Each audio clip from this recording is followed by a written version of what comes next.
And cooling. All right, so we have a radiant heat system, which is this red PEX coming up out of the floor that you see. Each one of those pairs is a zone.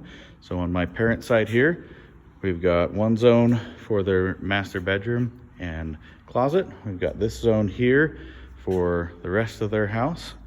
And then we've got another zone here for kind of our great room area here.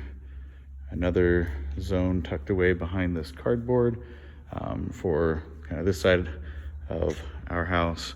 And then over in our bathroom, there's a little bit more of this PEX sticking up. You can see it sneaking up over there for two more zones for our bedrooms that are over here and over here.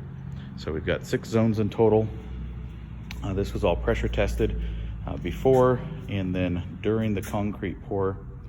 And now it is waiting for us to just hook it all up and run actual hot water through it.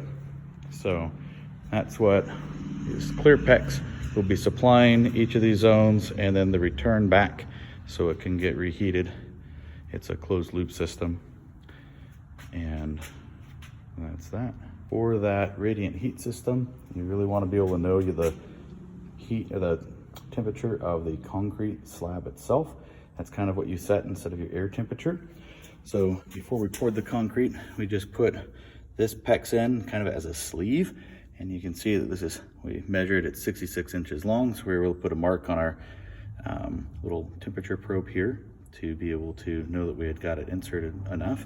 But that goes a little bit into the slab, and then it kind of turns up, and we tried to get it positioned so it'd be about an inch and a half from the top of the concrete, which is where you are supposed to measure. And then that goes up to where we're going to have a little thermostat, and this runs all the way over to that mechanical room where we have the different zones controlled by different pumps.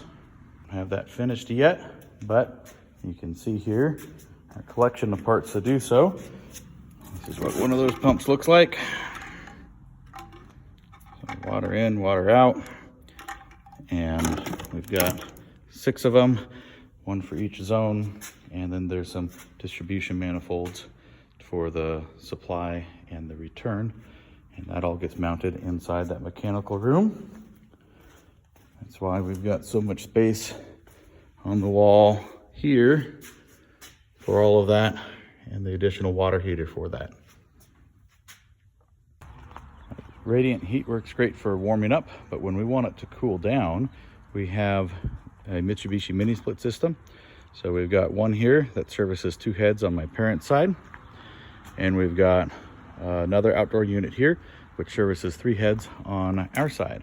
So you can see our line set and power for those come in the wall. Since we have that nice 9-inch wall cavity, we were able to hide those fully in the wall without having to put any excessive bends on them.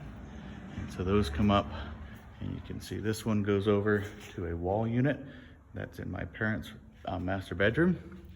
And then this other line set goes to this 3-foot by 3-foot 4-way ceiling cassette in their great room. On our side of the house, you see a very similar setup where this comes in and goes up, and the first one goes over to a wall unit in our master bedroom, and then the other 2 line sets come along here and go into our great room. So we've got one of those 3x3 ceiling cassettes here and here, and those will work as a pair together to cool this giant space in our great room.